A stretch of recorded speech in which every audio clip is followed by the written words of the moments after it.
School life মানে আজকে half কালকে মাপ পরশু বাপরে বাপ। স্কুল লাইফ মানে বিরক্তিকর সাদা শার্ট আর সেলাই করা কালো প্যান্ট। স্কুল লাইফ মানে ব্যাগ ভর্তি মিথ্যা কথা।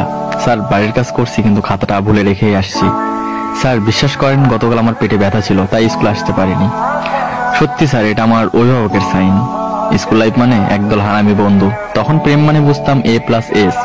আর এই কাহিনী আমার হারামি বন্ধুরা শুনলে আমার অবস্থা শেষ। আর রবীন্দ্রনাথ যদি আমাদের তৈরি জাতীয় সঙ্গীত শুনতেন তাহলে নিজেকে নোবেল পাওয়ার অযোগ্য মনে করতেন। শপথ মানে নিজে অন্যায় করব, অন্যের অন্যায়কে প্রশ্রয় দেব। স্যারদের নিকনেম গুলো শুনলে হয়তো তারা তখনই চাকরি ছেড়ে চলে যেতেন।